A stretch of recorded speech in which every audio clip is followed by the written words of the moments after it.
She posted a photo of a normal evening at home. The kids, the house, an ordinary Thursday night that looked like every other ordinary Thursday. And then, a few hours later, the world changed. Kyle Busch, two-time NASCAR Cup Series champion, one of the most polarizing, talented, decorated drivers in the history of the sport, dead at 41. From pneumonia that turned into sepsis so fast that the people who loved him didn't have time to understand what was happening. And 4 days later, his wife Samantha walked onto the grid at Charlotte Motor Speedway, holding white roses, holding her son's hand, holding her 4-year-old daughter, and holding herself together in front of a crowd that was not holding itself together at all. This is that story. Kyle Busch was 41 years old. In NASCAR terms, that is not old. Drivers race into their 40s. Some of the best years of a career can come at that age. Kyle Busch had championships in 2015 and 2019. He was driving for Richard Childress Racing. He was scheduled to race in the Coca-Cola 600 on May 24th, 2026. He never made it to the grid. On Thursday, May 21st, 2026, Kyle Busch died from severe pneumonia that had rapidly progressed into sepsis. The announcement from NASCAR and Richard Childress Racing stunned the sports world in the way that sudden deaths always do, because there was no preparation, no gradual understanding, no chance to brace. He was here, and then he was not. Samantha Busch has been married to Kyle since 2010. They have 2 children, Brexton, who is 11, and Lennox, who is 4. Brexton is old enough to understand. He has grown up at racetracks. He knows what his father was. He knows what the number 8 means. Lennox is 4. Both of them were on that grid on Sunday, and their mother chose to bring them there to the race their father was supposed to run. Because some things need to be faced in public, together, even when every instinct says to stay home and close the curtain. In the hours before Kyle Busch's death was announced, Samantha was doing what people do on ordinary evenings. She was documenting it. Instagram stories, the kind of casual, unremarkable documentation of family life that millions of people share every day without a second thought. Normal evening, a happy home, the last ordinary moments before everything. That final family photo she posted, before the medical emergency, before the world found out.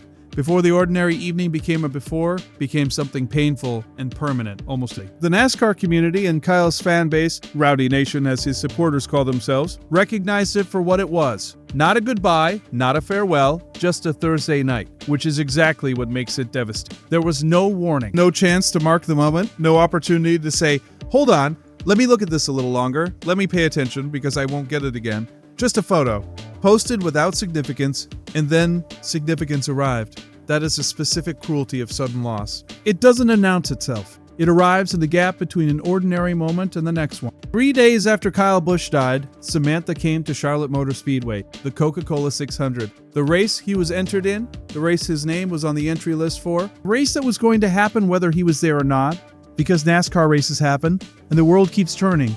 And the only way to honor some things is to show up and face him directly. She walked onto the grid holding white roses. Beside her, Brexton, 11 years old, wearing a black shirt that read Battle of the Bushes and a black cap with his father's No 8. Beside her, Lennox, 4 years old, in a matching shirt, and then the bagpipers started playing Amazing Grace. If you have ever heard bagpipes play Amazing Grace at a memorial, you know what that sounds like in your chest. It is not music that allows you to remain composed. It is not designed for composure. Samantha broke down. She clung to both of her children, in front of a crowd that was doing the same thing she was, trying to hold it together and failing, because sometimes the right response to something is to not hold it together. During lap 8 of the race, the number Kyle Busch made famous, the entire speedway went silent. Fans held up signs. Teams paused. A missing man formation pace lap was run in his honor.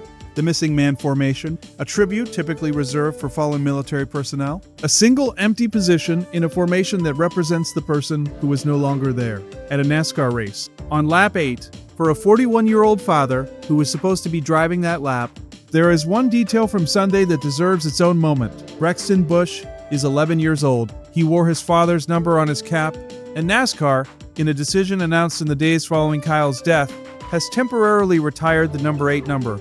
They are holding it until Brexton is old enough to potentially race it himself.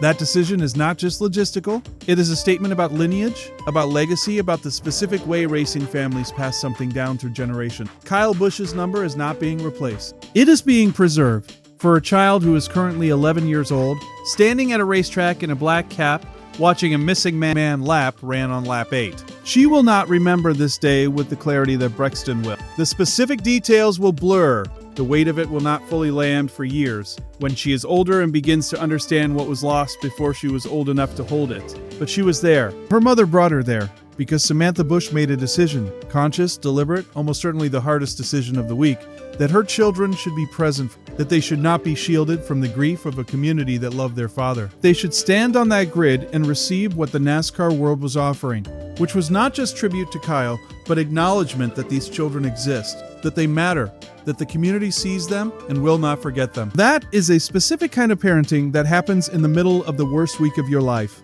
And Samantha Busch did it in public, in front of cameras, while breaking down and clinging to her children, and still somehow standing. The questions that follow a death this sudden, at this age, with this much unfinished, are not small. Kyle Busch was 41. He had years of racing ahead of him. His career, his contracts, his future in the sport, all of it was in forward motion when pneumonia arrived and changed everything in a matter of days. What Samantha and the children navigate now, practically, financially, emotionally, is a road that has no map.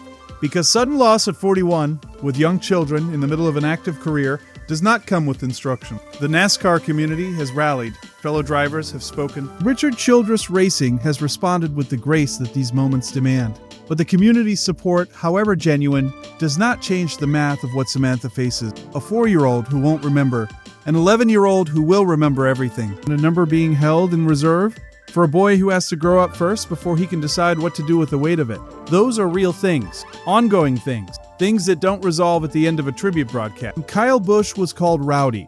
He was polarizing in the way that truly great athletes often are. Too good to ignore, too aggressive to universally love, too talented to dismiss. He won championships, he set records. He drove with a ferocity that made him one of the most watchable drivers in the sport's modern era. And he had an ordinary Thursday evening that turned into the last one. His wife posted a photo, a normal, happy, unremarkable photo of a family at home. And then the world changed. On Sunday, 3 days later, Samantha Busch walked onto a racetrack holding white roses in her children's hands. She stood at the place her husband was supposed to race. She broke down. She held on. Lap 8 ran without him. There will be a time, years from now, when Brexton Busch may strap into a car with the number 8 on it and drive onto a NASCAR grid.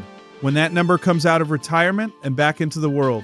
That day is far away. He is 11. He is grieving, but somewhere in the future of this sport, that number is waiting for him. And the question of what he does with it, what that boy becomes, what that weight produces, is a story that has not yet been written. Kyle Busch died on May 21st, 2026. He was 41 years old. Samantha stood at that track anyway. That is enough of a legacy to start with. Let me know what you think.